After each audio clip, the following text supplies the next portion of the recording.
ಒಂಚೂರು ಕತ್ನಾಗೆ. ಬರುತ್ತವ್ರೆ ನೀವೇ ಕೂಟ ಮಾಡಿದ್ದಾ? ನಾನೇ ಅಂದರೆ ಇದು ನಮ್ಮೂರಲ್ಲೇ ಇತ್ತು, ನಮ್ಮೂರಲ್ಲಿ ತೊಗೊಂಡೆ. ಅದು ಬಂದು ಬಿಡ್ದಿ ರಮೇಶ್ ಅಣ್ಣ ಅಂದ್ಬಿಟ್ಟು ಈ ಪಿಚ್ಕುಂಟ್ರಪಳ್ಳಿ ಅಭಿ ಅವರು ಕೊಡ್ಸ್ಕೊಟ್ರು. ಇವು ಬ್ಲಡ್ ಲೈನ್ ನಿಮ್ಗೆ ಗೊತ್ತಾ ಯಾವ ಊರಿವು ಅಂತ?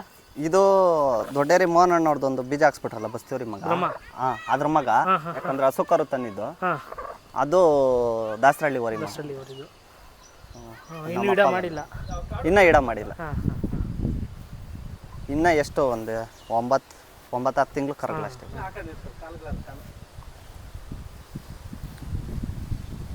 ಪಾಪ ಹಂಗೆ. ನಮಸ್ಕಾರ. ನಮ್ಮ ಹೆಸರು ಓರಿ ನಾಗಣ್ಣ ಅಂತ ಹೇಳ್ತಾರೆ. ಭರತ್ ಅವರ ತಂದೆ. ಸರ್ ಯಾವಾಗಿಂದ ಸರ್ ನಿಮಗೆ ಈ ಹಳ್ಳಿಕಾರು ಮೇಲೆ ಒಲವು ಪ್ರೀತಿ ಜಾಸ್ತಿ ಆಗಿದೆ? ಸರ್ ಇದು ನಮ್ಮ ತಾತವರು ಮುತ್ತಾತವ್ರ ಕಾಲದಿಂದನೂ ನಾವು ಸಾಕ್ತಾ ಇದ್ವಿ. ಆಮೇಲೆ ಅಡ್ವರ್ಟೈಜ್ ಅಷ್ಟೊಂದು ಇರಲಿಲ್ಲ. ನಾನು ಒಂದು 92-93ರಲ್ಲಿ ಬಿತ್ತನೆ ಕರ ನಮ್ಮನೇಲೆ ಹುಟ್ಟಿತ್ತು. ಅಲ್ಲಿಂದಾಗಿ ಇದು ಇಂಥ ಕೊಳ್ಳು, ಇಂಥ ಜಾತಿ, ಇಂಥ ಕತ್ತು, ಈ ಥರ ಇರಬೇಕು, ಗುಜ್ಜು ಮಾವು, ಮೇಲ್ಕೋಟೆ, ಸಣ್ಣ ಮಲ್ಲಿಗೆ, ಹಳ್ಳಿಕಾರು ಅಂತ ಹೆಸರು ತಿಳಿದಿದ್ದು. ಅದಕ್ಕೆ ಮುಂಚೆ ಏನು ಗೊತ್ತಿಲ್ಲ. ನಮ್ಮ ಮಂದೆ ದನ ಇದು ಒಳ್ಳೆ ದನ.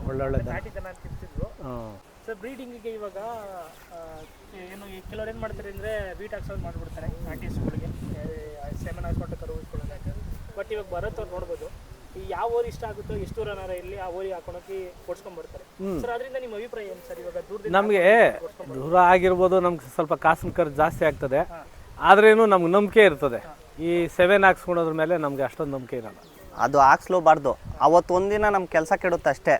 ಅವತ್ತೊಂದಿನ ನಾವು ಗಾಸಿ ಬಿದ್ದು ಊರಿಗೆ ಕೊಡಿಸ್ಬಿಟ್ರೆ ಮುಂದೆ ನಮಗೆ 10 ತಿಂಗಳಾದಮೇಲೆ ಒಳ್ಳೆ ರಿಸಲ್ಟ್ ಸಿಗುತ್ತೆ. ಅವತ್ತೊಂದಿನ ನಾವು ಕೆಲಸ ಕಟ್ಟಿದ್ರೆ ಒಳ್ಳೆ ಕರು ಹುಟ್ಟುತ್ತೆ. ನಾವು ಅವತ್ತು ಲೇಜಿ ಬಿದ್ದು ಇಂಜೆಕ್ಷನ್, ಇನ್ಸಮಿನೇಷನ್ ಅವೆಲ್ಲ ಮಾಡಿಸ್ಬಾರ್ದು ಹಸುಗಳಿಗೆ. ದುಡ್ಡಿಗೆ ಹೋಗಿದ್ದೆ, ಎಲ್ಲ ಒಂಥರ ನಾಯಿ ಮರಿಗಳು ಹಾಕಿದ್ವು, ಅಲ್ಲೆಲ್ಲ ಒಳ್ಳೆ ಕರ. ನಾನು ಬೈದೆ, ಏನೋ ಯಾವುದೋ ತುಂಡ ಪಂಡಾಗಿ ಬಿಟ್ಟು ಹಿಂಗೆ ಮಾಡಿದ್ದಾರೆ. ಹಸು ಒಳ್ಳೇದೇ, ಓರಿ ಸರಿ ಇಲ್ಲ, ಎಲ್ಲ ಇಷ್ಟಿಷ್ಟೇ ಕರ ಹಾಕಿದ್ವು, ಒಂದು 2-3 ಬೈದೆ. ಹಂಗೆ ಕೆಲವರೆಲ್ಲ ಊರಿಗೆ ಹೋಗಲ್ಲ. ಅವರು ಕೆಲವರೆಲ್ಲ ದೂರ ರಾಮನಗರ ಊರಿಗೆ ಹೋಗಿ ಬಂದೆ ಅಂದರೆ ಓಹೋ ಅಂತಾರೆ ಅವರು. ಏನಕ್ಕೆ ಅಂತಾರೆ ನಮ್ಮ ಕಡೆ ಎಲ್ಲ. ಇವಾಗ ಇಲ್ಲಿಂದ ನಮಗೆ ಕನಕಪುರ ಎಕ್ಸಾಕ್ಟ್ 50 ಕಿಲೋಮೀಟ್ರು. ಕನಕಪುರದಿಂದ ನಿಡ್ಕಲ್ಗೆ ಹೋಗ್ಬೇಕಂದ್ರೆ ಅಲ್ಲಿಂದ 7-8 ಕಿಲೋಮೀಟ್ರ್ ಹೋಗ್ಬೇಕು. 60 ಕಿಲೋಮೀಟ್ರ್ ಆಗುತ್ತೆ ನಮಗೆ ಟ್ರಾವೆಲ್ಸು. ಆಮೇಲೆ ಉಳ್ಳಿ ಚಿಕ್ಕಣ್ಣೂರೂರು, ರಾಮನಗರ ಏನು ಇಲ್ಲೇ ಇದೆಯಾ ನಮಗೂ? ನಾವೆಲ್ಲಿರೋದು CR7 ದೇವಸಿದ್ದನ ದೊಡ್ಡಿ ಅಲ್ಲಿಗೆ ಬಿಡಿಸಿದ್ದೀರಿ. ಹೌದು, ಅದೇ ಬ್ರೀಡಿಂಗ್ ಎಂಡಲ್ಗಳನ್ನ ಕಟ್ಕೊಂಡು ಇವಾಗ ಏನಪ್ಪ ಆಗಿದೆ ಅಂದರೆ ಹಳ್ಳಿ ಕರು ಕಟ್ಕೊಂಡು ಸಾಕ್ತೀನಿ ಅಂದ್ಬಿಟ್ಟು ಒಂದು 2 ಕರುಗಳು ಕಟ್ಕೊಂಡ್ಬಿಟ್ಟು ಉಳಿಸ್ತೀನಿ ಅಂದರೆ ಅದಾಗಲ್ಲ. ಒಂದು ಹಸು ಕಟ್ಕೊಂಡು ಒಂದು 25 ವರ್ಷದಿಂದ ತಟಗೇರಿಯಲ್ಲಿ ದೇವ್ರಿಗೆ ಬಿಟ್ಟಿದ್ರು ಓರಿ. ಅದಿದ್ದರೆ ಇವತ್ತು ಇಡೀ ಕರ್ನಾಟಕದಲ್ಲಿ ಗಿನ್ನಿಸ್ ದಾಖಲೆ ಆಗ್ತಾಯಿತ್ತು. 2 ನಾಮ, ಇಷ್ಟೇ ಕತ್ತು. ನಾನು ನಮ್ಮ ಮನೇಲಿ ಒಂದು ಹಸು ಸಿದ್ಧಗಂಗಿಯಿಂದ ತಗೊಂಬಂದಿದ್ರಿ. ಅದ್ರ ಮಗಳು ಫಲಕ್ಕೆ ಬಂದಾಗ ಅಲ್ಲಿ ತಗೊಂಡೋಗಿ ಅದರ ಹಸುಗೆ ಮಕ್ಕದ ಮೇಲೆ ಟೌಲ್ ಹಾಕಿ ಯಾವುದು ಬೇರೆ ನೋಡ್ತಾ ಇದ್ದಂಗೆ ಕಟ್ಸಿ ಅದ್ರ ಮಕ್ಕನೇ ತೋರಿಸಿದೆ. ಅಂತ ಕರನೇ ಹೇಳ್ದಿತ್ತು, 8 ಕರ ಆಗ್ಬಿಡ್ತು. 2 ನಾಮ, ಅದಕ್ಕೆ ಎಷ್ಟು ಗೆರೆ ಬಿದ್ದಂಗೆ ಬಿದ್ದಿತ್ತೀಗೆ, ಅಷ್ಟೇ ನಾಮ, ಹಂಗೆ 8 ಕರ ಆಗಿತ್ತು. ಬರುತ್ತಾರೆ. ಇವಾಗ ಇನ್ನೊಂದೇನು ಹೇಳ್ತಾರೆ ಅಂದರೆ ಕೆಲವರು ಒಳ್ಳೆ ಹಸುಗಳನ್ನೇ ಕಟ್ಕೊತಾರೆ, ಒಳ್ಳೆ ಸೆಲೆಕ್ಟಿವ್ ಓರಿನ ಸೆಲೆಕ್ಟ್ ಮಾಡಿ ಬ್ರೀಡಿಂಗ್ ಮಾಡ್ತಾರೆ. ಅಂದರೆ ಈ ಹಸುಗಳು ಅಷ್ಟೇ ಬ್ರೀಡ್ ಕ್ವಾಲಿಟಿ ಇರಬೇಕು. ನೋಡೋಕೆ ಅಂದ ಚಂದ ಎಷ್ಟೇ ಚೆನ್ನಾಗಿದ್ರೂ ಕರು ಹಾಕುತ್ತೆ ಅಂತ ನಾವು ಹೇಳೋಕ್ಕಾಗಲ್ಲ. ಬ್ರೀಡ್ ಕ್ವಾಲಿಟಿ ಚೆನ್ನಾಗಿರಬೇಕು. ಅದ್ರ ತಾಯಿ ಬ್ಲಡ್ ಲೈನು ಅದೆಲ್ಲ ತಿಳ್ಕೊಂಡು ಸ್ವಲ್ಪ ಮುಂದೆ ಸಾಕಿದ್ರೆ, ಇವಾಗ ಜನ್ರೇಷನ್ ಇಂಪ್ರೂವ್ ಆಗಿಬಿಟ್ಟಿದೆ, ಎಲ್ಲರಿಗೂ ಒಳ್ಳೇದೇ ಬೇಕು. ಅಳ್ಪು ಪಳ್ಪು ಇರೋದು ಯಾರಿಗೂ ಬೇಡ. ಆಮೇಲೆ ಹಸುಗಳು ಅಷ್ಟೇ, ಕೆಲವೆಲ್ಲ ಇನ್ನೂ ಜಾಸ್ತಿ ಉದ್ದಾಪನ ಇರ್ಬೋದು, ಆದರೆ ಕರುಗಳು ಕೊಡ್ತವೆ ಅಂತ ನಂಬಿಕೆ ಇಲ್ಲ.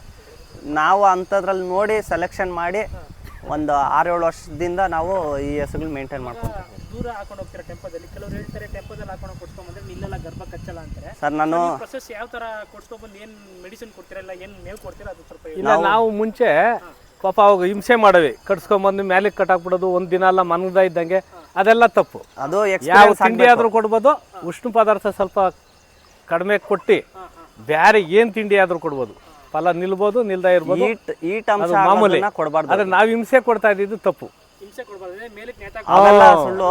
ನಾವು ಓರಿಗೆ ಕೊಡ್ಸಾದ್ಮೇಲೆ ಇಲ್ಲಿಂದ ದೂರ ಹಾಕೊಂಡು ಹೋಗ್ತಿರಲ್ಲ, ಫಸ್ಟು ಹಾಕೊಂಡೋಗಿದ ತಕ್ಷಣ ನಾನು ಓರಿಗೆ ಕೊಡ್ಸಲ್ಲ. ಒಂದು 1/2 ಅವರ್ 1 ಅವರ್ ಕಟ್ಟಾಕ್ತೀನಿ. ಕಟ್ಟಾಕಿ ಆಮೇಲೆ ಓರಿಗೆ ಕೊಡ್ಸಾದ್ಮೇಲೆ ಏನಾದರೂ ಒಂದೇ ಆರ್ಕ ಜೋರ ಕಟ್ಬಿಟ್ರೆ ಒಂದೇ ಆರು ಸಾಕು. ಈ ಒಂದು ಫಸ್ಟು ಹುಸಿಯಾಗಿ ಇನ್ನೊಂದು ಆರು ಕಟ್ಟಿದ್ರೆ 2 ಆರ್ಕ್ ಬಿಡಿಸ್ತೀನಿ. ಆಮೇಲೆ ನೀರು ಹಾಕ್ಬಿಡ್ತೀನಿ. ಅಲ್ಲಿ ಚೆನ್ನಾಗಿ ನೀರು ಹೊಡೆದ್ಬಿಟ್ಟು ಹಿಡ್ಕೊಬಂದು ನಾನು ಈ ಕುಂಕುಮ ಇರುತ್ತಲ್ಲ, ಕುಂಕುಮನ ನೀರಾಗಿ ಮಾಡಿಬಿಟ್ಟು ಅದಕ್ಕೆ ಒಂದು ಮೊಟ್ಟೆ ಹಾಕ್ಬಿಟ್ಟು ಅದನ್ನು ಕುಡಿಸ್ತೀನಿ. ಆಮೇಲೆ ಮಾಮೂಲಿ ಗ್ರೇಸಿಂಗ್ ಬಿಟ್ಬಿಡ್ತೀನಿ, ಅಂದರೆ ಕಟ್ಟಾಕ್ತೀವಿ ಬೈಲಲ್ಲಿ. ಸ್ವಲ್ಪ ರಾಗಿ ಹುಲ್ಲು, ಸ್ವಲ್ಪ ಬರೀ ನೀರು ಕುಡಿಸ್ತೀನಿ. ತಿಂಡಿ ಅಂದರೆ ರವೆ ಬೂಸ ಅವೆಲ್ಲ ಕೊಡೋಕ್ಕೋಗಲ್ಲ. ಒಂದು 15-20 ದಿನ ಅವಾಯ್ಡ್ ಮಾಡ್ತೀರಿ ತಿಂಡಿ ಎಲ್ಲ. ಹಸುನ್ ತಂಪಾಗಿರೋದಕ್ಕೆ ಒಂದು 2 ದಿನಕ್ಕೊಂದ್ಸರಿ ತೊಳಿತಾ ಇರ್ತೀನಿ. ಹೊರಿ ಕೊಡ್ಸಾದ್ಮೇಲೆ ಸ್ವಲ್ಪ ಕೋಲ್ಡ್ ಆಗುತ್ತೆ, ಇದಾಗುತ್ತೆ ಅಂತ. ಅಂಬ್ಲಿ ಅಂದರೆ ರಾಗಿ ಹಸಿಟ್ಟು ಉಯ್ತೀನಿ, ಅದು ಸ್ವಲ್ಪ ಉಯ್ತೀನಿ. ರಾಗಿ ಹಸಿಟ್ಟು ಸ್ವಲ್ಪ ಒಂದು ಸತಿ ಕೊಡ್ಬೇಕು ರಾಗಿ ಹಸಿಟ್ಟು, ಪದೇ ಅದು ಕೊಟ್ಟರೆ ಕೆಮ್ಮಾಗ್ಬಿಡುತ್ತೆ. ಅದು ವೆದರ್ ಇವಾಗ ನಾವು ಇವಾಗ ಸಮ್ಮರಲ್ಲಾದರೆ ಏನು ತೊಂದರೆ ಏನಾಗಲ್ಲ. ಈ ವಿಂಟರಲ್ಲಾದರೆ ಚಳಿ ಇರುತ್ತಲ್ಲ, ನಾವೇ ತಡೆಯೋಕ್ಕಾಗಲ್ಲ. ಅವು ಸ್ಕಿನ್ ಇನ್ನೂ ಸ್ಮೂತು, ಅದು ಕೆಮ್ಮಾಗ್ಬಿಡುತ್ತೆ. ರಾಗಿ ಹಸಿಟ್ಟು ಜಾಸ್ತಿ ಕೊಟ್ಟರೆ ಕೆಮ್ಮು ಹತ್ಕೊಂಡ್ಬಿಡುತ್ತೆ. ಆಲ್ಮೋಸ್ಟ್ ನೀವು ಹೊರಗಡೆ ಬಂದಿದ್ರಲ್ಲಿ ಎಲ್ಲ ಒಂದೊಂದು ಸಟಿಗೆ ನಿಂತಿದ್ದಾರೆ. ಹೌದೌದು, ಅಲ್ಲೆಲ್ಲ ಅಕಸ್ಮಾತ್ ಒಂದು ಅದು ಬಸ್ತಿವರಿ ಮಗಳಿದ್ದು ಹೇಳಿದ್ನಲ್ಲ, ಅದು ಮಾತ್ರ 2 ಸರಿ ನನಗೆ ಕೆಲಸ ಕೊಡ್ತು. 2 ಸರಿನೂ ನಿಂತಿಲ್ಲ, ಆಮೇಲೆ ನಿಲ್ಲಿಸ್ತೆ ಫಲ. ಅದೊಂದೇ ಅಷ್ಟೇ. ಅದಾದಮೇಲೆ ಈ ಒಂದು 2 ವರ್ಷದಿಂದ ಯಾವ ರಿಪೀಟ್ ಆಗಿಲ್ಲ ನನ್ನ ಹತ್ರ. ಈಗ 3-4 ಕೊಡಿಸ್ವಿ ಅಲ್ಲಪ್ಪ, 2 ತಿಂಗಳು ಒಂದೊಂದು ತಿಂಗಳು ಆಗಿದೆ. ಸರ್ ಮೇಂಟೆನೆನ್ಸ್ ಎಲ್ಲ ನೋಡಿದ್ವಿ. ಒಳ್ಳೆ ತಿಂಡಿಗಳನ್ನ ಕೂಡ ತಂದು ಹೊರಗಡೆಯಿಂದ ಹೊಸೂರು ಕೈಯಿಂದ ತಗೊಬಂದು ಮೇವುಗಳನ್ನೆಲ್ಲ ಕೊಡ್ತಾ ಇದ್ದೀವಿ. ಆಮೇಲೆ ಗ್ರೇಸಿಂಗ್ ಸರ್ ಮೇಯ್ಸಕ್ಕೆ ಯಾವ ಥರ ಮಾಡ್ಕೊಂಡಿದ್ದೀರಾ ಹಸುಗಳು? ನಾವೊಂದು ಇವೆಲ್ಲ ಏನು ಮೇಯ್ಸೋದಕ್ಕೆ ಅಷ್ಟೊಂದು ಬಿಡಲ್ಲ. ಹಸುಗಳನ್ನೆಲ್ಲ ಒಂದು ಕಡೆ ಬಿಡ್ತೀವಿ. ಆ ಪೇಪರ್ ದಾಸಿ ಇರೋದ್ರಿಂದ ಆಳಿದ್ದು ನಾವು ಮೇಯ್ಸ್ಕೊಂಬತ್ತೀವಿ. ಒಬ್ಬರು ಅದ್ರ ಜೊತೆಲೇ ಇಲ್ಲೇ ನಮ್ಮ ಹತ್ರ ಒಬ್ಬರು ಪರ್ಮನೆಂಟ್ ಆಗಿ ಇದ್ದಾರೆ. ಒಬ್ರು ಪರ್ಮನೆಂಟ್ ಆಗಿದ್ದಾರೆ ಅಂದ್ಬಿಟ್ಟು ಅವರು ಪರವಾಗಿಲ್ಲ, ಚೆನ್ನಾಗಿ ನೋಡ್ಕೊಂತಾರೆ. ಗಾಡಿಗಿಂತ ಹೆಚ್ಚಾಗಿ ನೋಡ್ಕೊಂತಾರೆ. ಹಸುಗಳು ಸಾಕ್ಬೇಕಂದ್ರೆ ಒಬ್ರು ನೋಡ್ಕೊಳ್ಳೋದು. ಹೌದು, ಅವರು ಬೆಳಗ್ಗೆ ಇದಾವಲ್ಲ ಮೇಂಟೆನೆನ್ಸ್ ಮಾಡಕ್ಕೆ. ಅವರು ಬೆಳಗ್ಗೆ 6 ಗಂಟೆಗೆ ಹಸು ಎಲ್ಲ ಈಚೆ ಕಟ್ಟಾಕಿ ಹುಲ್ಗೆ ಹೋಗ್ಬಿಡ್ತಾರೆ. ಡೈಲಿ 2:15 ಹುಲ್ಲು 10 ಗಂಟೆ ಒಳಗಡೆ ತಂದುಬಿಡ್ತಾರೆ ಅವರು. ಆಮೇಲೆ ಬಂದು ಊಟ ಗೀಟ ತಿಂದು ಆಮೇಲೆ ಹೆಣ್ಣು ಹಸುಗಳೆಲ್ಲ ಬಿಟ್ಕೊಂಡು ಹೋಗ್ತಾರೆ. ನಾವಿಲ್ಲಿ ಈ ಕರುಗಳು ಹೊರಿಗಳೆಲ್ಲ ನಾನು ಕೆಲ್ಸಕ್ಕೆ ಹೋಗ್ಬಿಡ್ತೀನಿ. ನಮ್ಮಪ್ಪ ಈ ಕರುಗಳನ್ನ ನೋಡ್ಕೊಂತಾರೆ. ಸರ್ ಅಂದರೆ ಇವಾಗ ಊಟ ಮಾಡಿದ್ದೀರಾ, ಇವನ್ನ ಯಾರು ವ್ಯಾಪಾರ ಕೇಳ್ಕೊಂಬಂದ್ರೆ ಕೊಡ್ತೀರಲ್ಲ? ಇಲ್ಲ, ಕೊಡಲ್ಲ ಸರ್. ಈಗ ಇನ್ನೊಂದು 2 ದಿನ ಕೊಡಲ್ಲ. ಯಾಕಂದ್ರೆ ಅದೇ ನಾನು ಫಸ್ಟ್ ಹೇಳ್ದಂಗೆ ಸ್ವಲ್ಪ ನಾವು ತಂದ ಮೇಲೆ ಒಂದ್ ಸ್ವಲ್ಪ ಸಾಕ್ಬೇಕು. ದೊಡ್ಡಬಳ್ಳಾಪುರದ ಹತ್ರ ಷಷ್ಠಿ ಅಂತ ಬರ್ತದೆ ಜಾತ್ರೆ, ಸುಬ್ರಾಯನ್ ಜಾತ್ರೆವರೆಗೂ ನಾವು ಸ್ವಲ್ಪ ಸಾಕ್ತಿವಿ. ನಮಗೂ ಆಸೆ. ಅಂದ್ರೆ ರೆಡಿ ಮಾಡ್ಬಿಟ್ಟು ಕೊಡ್ತೀರಾ? ರೆಡಿ ಮಾಡಿ ಸಾಕಿ ಅದ್ರನ್ನ ಕಾಯಿಸ್ಕೊಂಡು ಕೊಡ್ತೀವಿ. ತಿರ್ಗಿ ಹಂಗೆ ಪುನಃ ಮನೇಲಿ ತಯಾರು ಮಾಡ್ತಾ ಇರ್ತೀವಿ. ಕರುಗಳು ತಗೊಂಡ್ ಓರಿ ಕರುಗಳು ಕೂಡ ತಗೊಂಡ್ಬರ್ತೀರಾ? ಯಾವಾಗ ಒಂದೊಂದು ಇರುತ್ತೆ. ಮೊನ್ನೆ ಕೊಟ್ಬಿಟ್ಟೆ ಒಂದ್ ಕರ ತಗೊಬರ್ತೀರಿ, ಸಣ್ಣಗರು ಸಾಕ್ತಿರಿ. ಅದು ಹೆಂಗ್ ಬರುತ್ತೋ ಆಮೇಲೆ ಕೊಟ್ಬಿಡ್ತೀರಿ. ಈ ಮೆಜಾರಿಟಿ ಬಂದಾಗ ಕೊಟ್ಬಿಡ್ತೀರಿ. ಯಾವಾಗೂ ಬಿತ್ತನೆ ಕರ ಇರುತ್ತೆ. ಇವು ಮೊನ್ನೆ ರೆಗ್ಯುಲರ್ ಯಾವಾಗೂ ಒಳ್ಳೆ ದೊಡ್ಡದು ಬಿತ್ತನೆ ವರಿ ಇರೋದು. ಈಗ ಹಸುಗಳು ಇಲ್ಲಿ ಇಲ್ದ ಇರೋ ಕಾರಣದಿಂದ ನಾವು ಅದನ್ನ ಕಡಿಮೆ ಮಾಡಿದ್ದೀವಿ. ಅಂದ್ರೆ ಸುಮ್ಮನೆ ಕಟ್ಕೊಬೇಕಷ್ಟೇ, ಕಾಯಿಸ್ಕೋಸ್ಕರ. ಆಮೇಲೆ ಇದು ನಮ್ದೊಂದು ಮೂಲೆ ಆಯ್ತು. ದನ ಸಾಕೋದಲ್ಲ ಈ ಕಡೆ ಮಂಡ್ಯ, ಮದ್ದೂರು, ರಾಮನಗರ, ಮಾಗಡಿ, ಹಿಂಗೆ ಮುಂಚಿ ಬೆಟ್ಟ, ಈ ಥರ ದೊಡ್ಡಿಗಳ ಕಡೆ ಎಲ್ಲ ಸಾಕ್ತಾರೆ. ನಮ್ಮ ಕಡೆ ಎಲ್ಲ ಯಾರೂ ಇಲ್ಲ. ಕನಕಪುರದಲ್ಲೇ ದನ ಇಲ್ಲ ಅಂತ ಇಟ್ಕೊಳ್ರಿ. ದನನೇ ಇಲ್ಲ. ಆನೇಕಲ್ ಸೈಡ್ ಇಲ್ಲೇ ಇಲ್ಲ, ಕಡಿಮೆ. ಏನ್ ದನನೂ ಈ ನಮ್ಮ 24 ಹಳ್ಳಿಕ ಎಲ್ಲ ಹೇಳ್ತಾರೆ ಸೀಮೆ ಹಸುಗ್ ಬಿದ್ದೋಗ್ಬಿಟ್ಟಿದ್ದಾರೆ ಅಂತ. ಈ ಕಡೆ ನಮ್ಮ ಕಡೆ ಸೀಮೆ ಹಸುಗಳು ಕಮ್ಮಿ. ಡೆವಲಪ್ಮೆಂಟ್ ಆಗುತ್ತೆ ಹಸುಗಳೆಲ್ಲ. ಇವಾಗ ಅಲ್ಲಿ ಸುತ್ತಾಡಿದ್ರೇನು ಕಿರಣ್ ಅಂದ್ಬಿಟ್ಟು ಒಬ್ರು ಮೆಂಬರ್ ಆಗಿದ್ದಾರೆ. ಅವ್ರಿಗೆ ನಮ್ಮ ಮನೆಗೆ ಹುಟ್ಟಿದ ಹಸುನೇ ಕೊಟ್ಟಿದ್ದೀನಿ. ಅವರು ಒಂದು ಹಸು ಸಾಕೊಂಡಿದ್ದಾರೆ ಅಷ್ಟೇ. ಅವ್ರು ಬಿಟ್ರೆ ಇನ್ಯಾರು ನಾಟಿ ಹಸುಗಳು ಸಾಕಿಲ್ಲ. ಸೀಮೆ ಹಸುಗಳು ಒಂದು 3 ಮನೆ ಸಾಕಿರ್ಬೋದೇನೋ ಅಷ್ಟೇ. ಮುಂಚೆ ಇದು ಸೀಮೆ ಹಸ ಜಾಸ್ತಿ. ಎಲ್ಲ ಡೆವಲಪ್ಮೆಂಟ್ ಆತ ಎಲ್ಲ ಬಿಟ್ಟು ಏನೋ ಅವ ಮೇಲೆ ನಮ್ಗೆ ಇಷ್ಟ ಇಲ್ಲ. ಸೀಮೆ ಹಸು ಅದಕ್ಕೆ ಇರ್ಬೋದು, ಆದರೆ ನಮ್ಗೇನು ಅಷ್ಟೊಂದು ಇಷ್ಟ ಇಲ್ಲ.